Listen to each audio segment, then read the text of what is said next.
नमस्कार, मैं ललित चौधरी। आप देख रहे हैं द लोकमंच। महाराष्ट्र की राजनीति से एक बहुत बड़ी खबर आ रही है और ये खबर है शिवसेना वर्सेस बीजेपी को लेकर। लेकिन इससे भी ज्यादा जरूरी ये है कि बीजेपी लगातार प्रेस कॉन्फ्रेंस क्यों कर रही है शिवसेना के अगेंस्ट में। क्या है वो मुद्दा जिसको बार बार बीजेपी परोसना चाह रही है और चाह रही है कि ईडी इस पर जल्द से जल्द एक्शन ले। चलिए पूरा मामला हम आपको बताते हैं क्या है। ये मामला है उद्धव ठाकरे से रिलेटेड। अन्वय नायक, जो कि अर्नब गोस्वामी वाले केस में सबसे ज्यादा ये नाम सुना गया था, अन्वय नायक, क्योंकि अन्वय नायक के इर्द गिर्द ही अर्नब गोस्वामी का ये मामला घूम रहा था। कभी उनको जेल भेजा जाता था, फिर से उन्हें कोर्ट भेजा जाता था, उनके बाद में उनके बहुत से पत्रकार अरेस्ट हुए। तो ये पूरा मामला अन्वय नायक से रिलेटेड था। इससे पहले हमने अन्वय नायक का नाम सुना भी नहीं था। लेकिन यहां पर क्या है, ये दाव उद्धव ठाकरे पर उल्टा पड़ गया है, क्योंकि बीजेपी महाराष्ट्र में कुछ ऐसे डॉक्यूमेंट सामने लेकर आई है जिसमें वो दावा करती है कि उद्धव ठाकरे और अन्वय नायक के बहुत गहरे संबंध थे और अन्वय नायक वाले केस का सहारा लेकर अर्नब गोस्वामी को फंसाने की तैयारी चल रही थी। चलिए, लेकिन यहां पर बड़ी बात यह है कि बीजेपी किस चीज का दावा कर रही है और क्यों चाहती है उद्धव ठाकरे पर जल्द से जल्द कार्रवाई हो।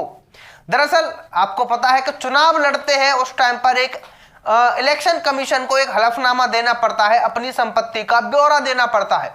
तो यहां पर किरीट सोमैया और बीजेपी की जो भी महाराष्ट्र में एक्टिव लीडर है वो सारे के सारे प्रेस कॉन्फ्रेंस कर रहे हैं और डॉक्यूमेंट सामने रख रहे हैं कि अन्वय नायक से उद्धव ठाकरे ने एक संपत्ति खरीदी थी जिसकी एक्चुअल कीमत 10 करोड़ रुपए थी, लेकिन उद्धव ठाकरे ने उसको 2 करोड़ रुपए में खरीद लिया था।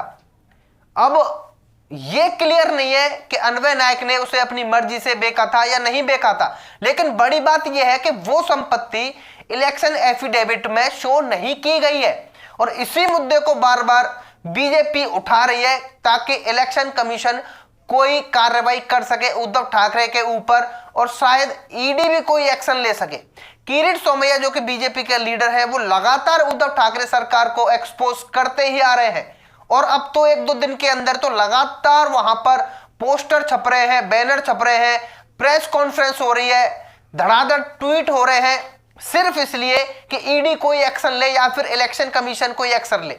लेकिन यहां पर बड़ी बात यह है कि उद्धव ठाकरे की मुश्किलें खत्म होने का नाम नहीं ले रही है। बीजेपी हाथ धोकर उद्धव ठाकरे के पीछे पड़ गई है। इससे पहले किरीट सोमैया ने शिवसेना के लीडरों को लेकर बहुत बड़े बड़े खुलासे किए थे, जहां पर हमें 1-2 के पास में ईडी की कार्रवाई भी देखने को मिली है। कुछ ने तो किरीट सोमैया को धमकी तक दे दी थी कि 6 की 6 गोली आपके सर में उतार देंगे वरना चुप हो जाओ।